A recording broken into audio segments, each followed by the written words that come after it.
Islamic articles and studies often give the impression Muhammad and Islam were the saviors of the Arabs and Muslims, and how before this the Arabs were insignificant. For example, this article called Explore Islam, talking about the pre-Islamic Arabs, says they were surrounded by great empires such as the Roman Empire in the northwest and the Persian Empire in the northeast. These empires had their own cultures and traditions that were far away from Arabs' knowledge or interests. Arabs had their own traditions and way of life. They were scattered as tribes all over the Arabian Peninsula. They had high moral conduct, yet suffered from some wrong attitudes and beliefs. Then it goes on to explain how Islam modulated them. In another study conducted at MIT, states Arabia was the cradle of Islam and of Arab civilization. Then it goes on to say the Arabian Peninsula was surrounded by two more advanced civilizations, the Byzantine and Sasanian empires, which were frequently at war with one another. While the peninsula was somewhat insulated from the superpower disputes, they were aware of military techniques, weapons, material goods, and notions of monotheism emanating from spreading settlements, itinerant preachers, and contacts with converted border peoples. The links to both these articles are below. Analyzing the previous claims that Muhammad and Islam made the Arabs and Muslims better. Firstly, this is incorrect. Not only did Islam bring death, destruction, and misery to many, including for Muslims themselves, ever since its beginning. As soon as Muhammad died in 632 AD, these early Muslims, some of whom were Muhammad's own relatives, friends, and family members, turned on one another. Several civil wars ensued that left them killing and fighting each other, a schismatic and sectarian division, the effects of which have remained ever since. Even today, the misery manifests itself in the form of terrorism or the Sharia-instituted laws of Muslim-majority countries. Countries Muslims themselves choose not to want to live in, instead seeking to live in liberal Western non-Muslim majority countries where there is freedom, better medicine, education, job prospects, financial aid, and overall better quality of life. Muslim countries are some of the worst in terms of living standards, and it's not only due to lack of wealth, as this still applies to countries with oil wealth. Here is an article about the Muslim migration to Europe. Notice how they do not migrate to wealthy Saudi Arabia, UAE, or Qatar with their strict Islamic laws and customs, or do not migrate to another Muslim country which is closer to their home country. And here is another article quoting a well-known Muslim scholar who exposes the hypocrisy of Muslims who choose not to live in their country of origin or any other Muslim majority country. Rather, they live in the West, reap all of its benefits, yet espouse Islamic Sharia laws. The full links are below.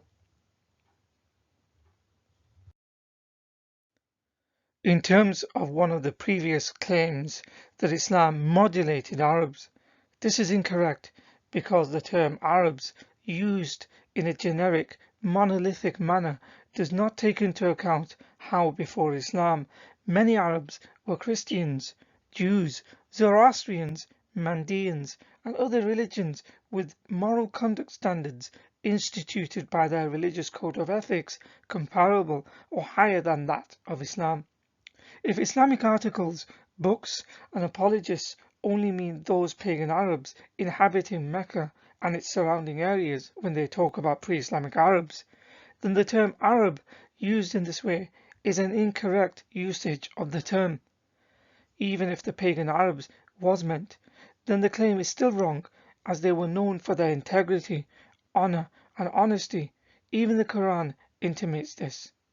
Here is an article by alislam.org written by Muslims that explains pre-Islamic pagan Arab practices and how they honored truce, peace and amnesty, in addition to other good practices throughout the year.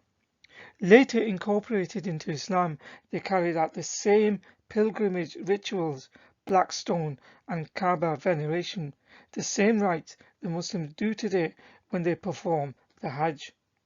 So Islam is actually repackaged paganism masqueraded as monotheism.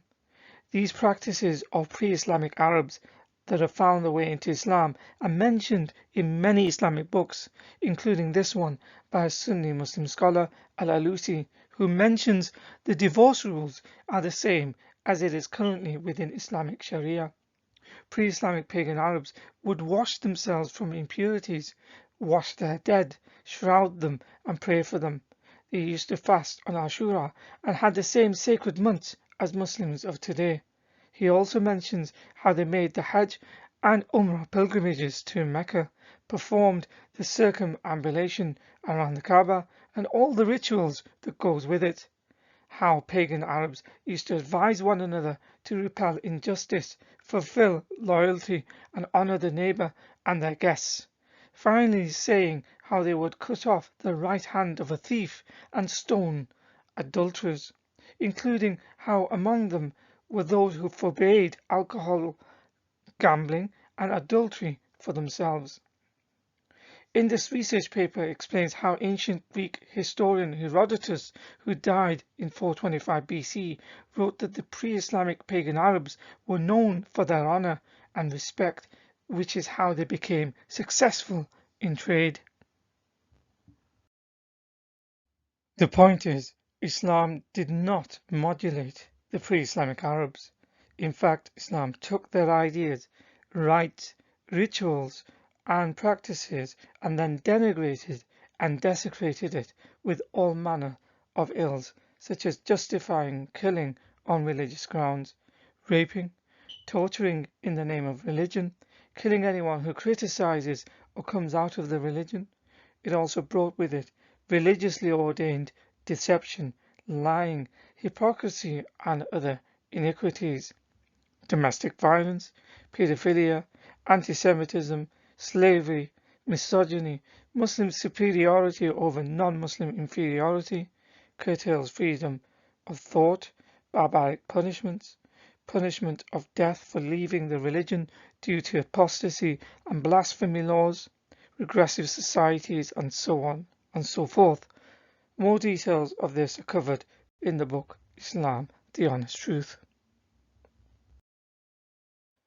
Contrary to Muslim claims, the Arabs indeed had a major role in the world before Muhammad and Islam, and their relationship with the superpowers of Rome and Persia was significant.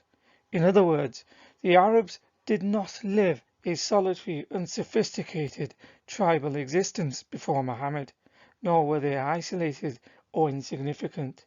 Not only had they been in contact with Persians and the Romans for thousands of years, they were interconnected with them financially, politically, and religiously.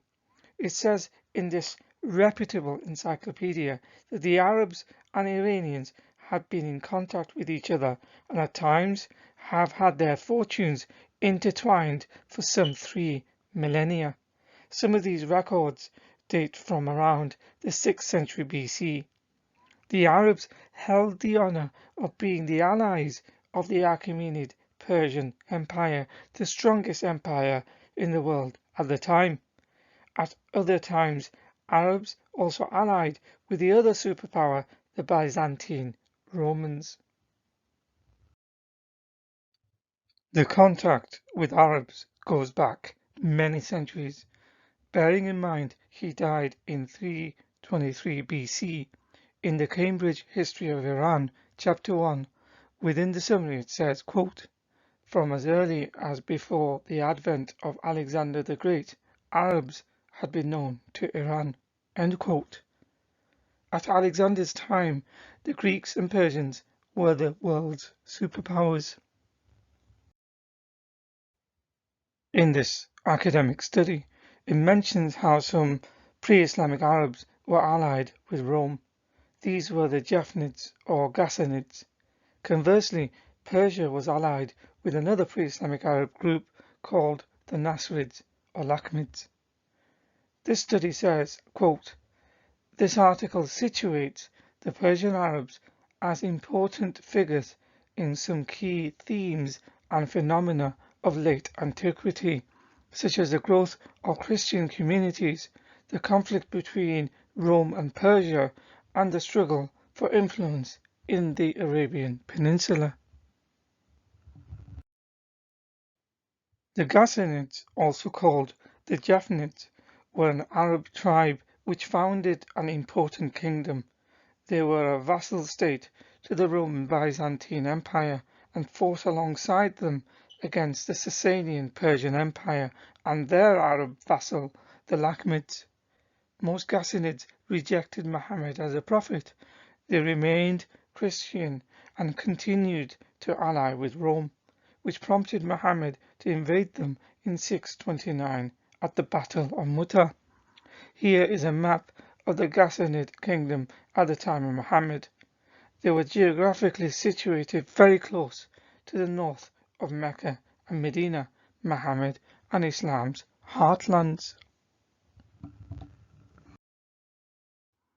As the Ghassanids were allied with Rome, the other powerful and influential Arab kingdom that served as a vassal state to the Persian Empire were the Lakhmids. In the Britannica it says, quote, "Neither Sasanian Persia nor the Byzantine Empire had been unfamiliar to those Arabs who were the former's Lakhmid and the latter's Ghassanid vassals, the frontier guardians of the two empires against fellow Arabs who roamed deeper in the Arabian desert.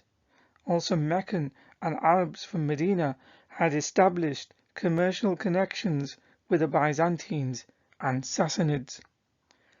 The point is, so unlike Islamic articles downplaying the role of Arabs before Islam, there was a three-way power dynamic as the Arabs had significant interactions with their neighbours, the Byzantines and the Persians. As explained in the Britannica, from the 3rd century to around 602 AD, the Lakhmid dynasty was the Arabian dynasty with Al-Hira as their capital.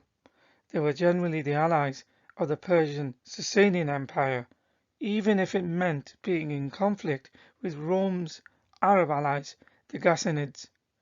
The Lakhmids were participants in some of the Roman-Persian wars.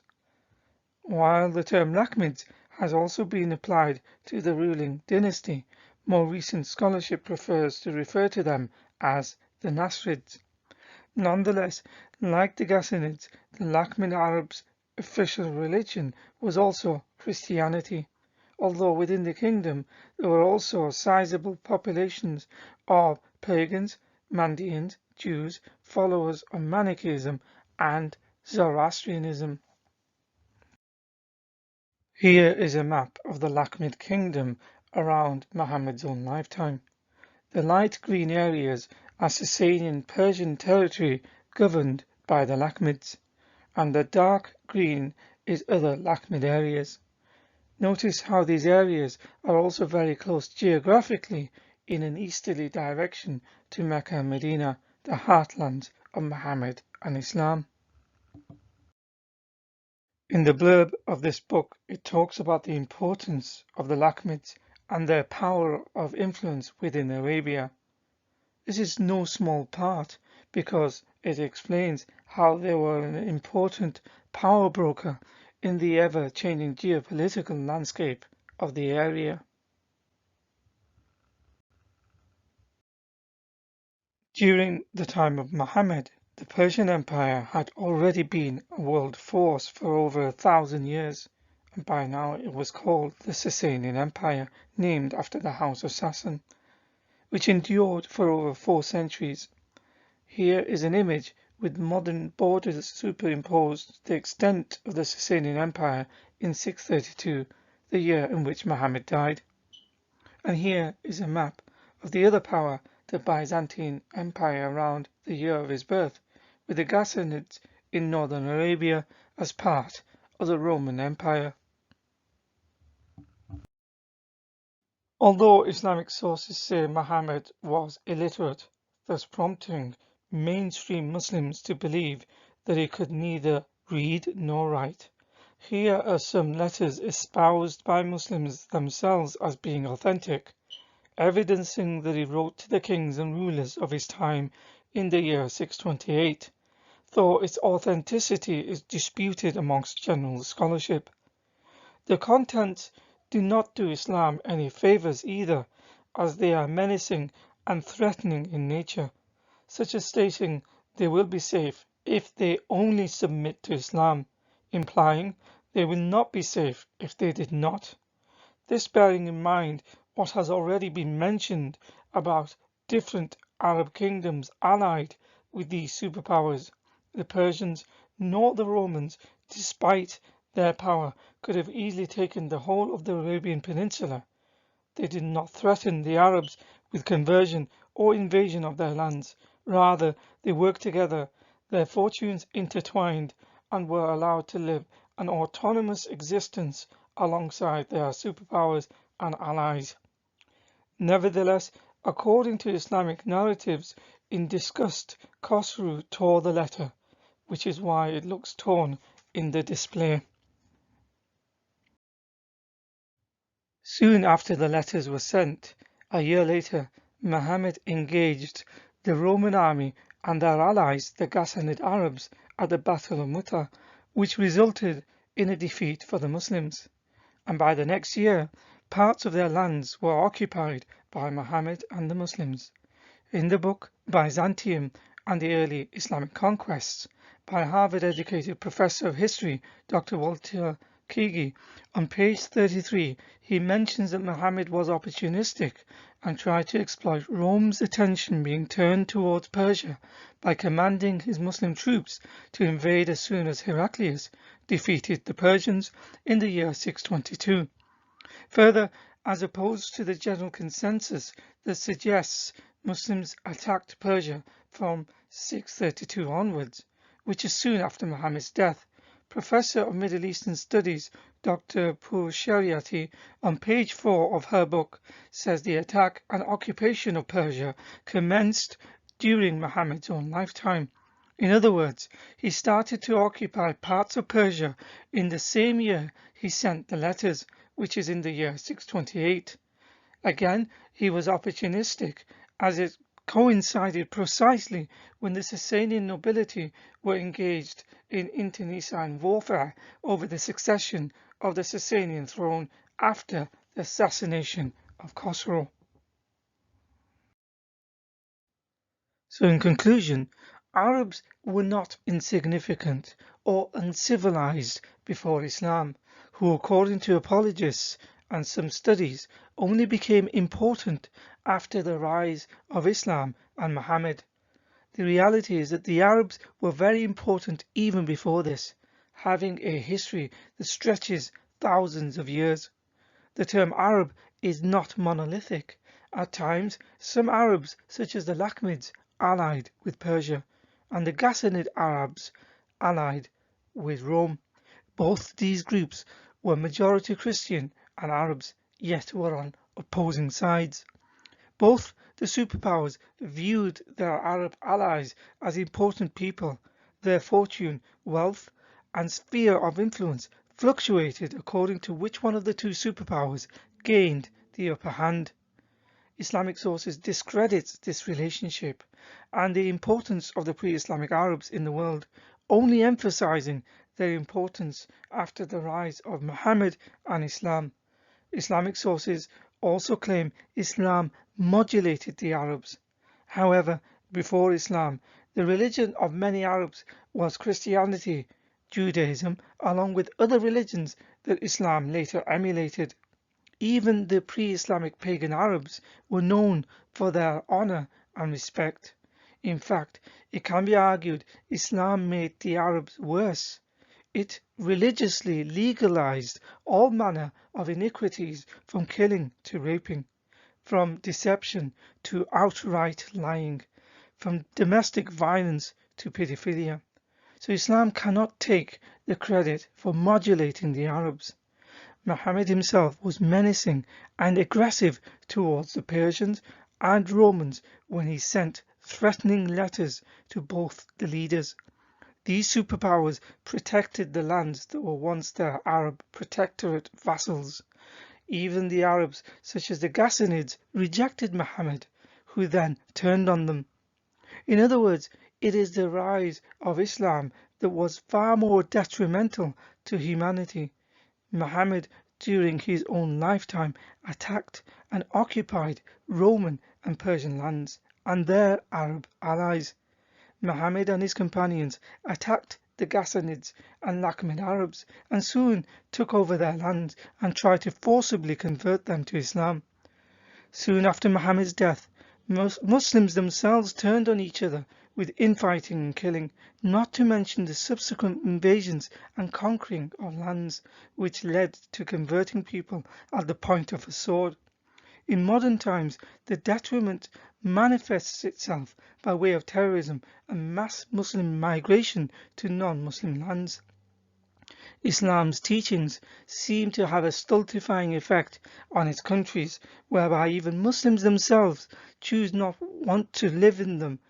A duplicitous behavior is endemic in some of the teachings of Islam. This reflects on its followers. By way of an example, the irony of some Muslims who claim the greatness of Islam and its laws as found within some Muslim countries, or even within their home countries, yet choose not to live there or emigrate there, whilst at the same time they despise the non-Muslim country that gave them a home and a better quality of life.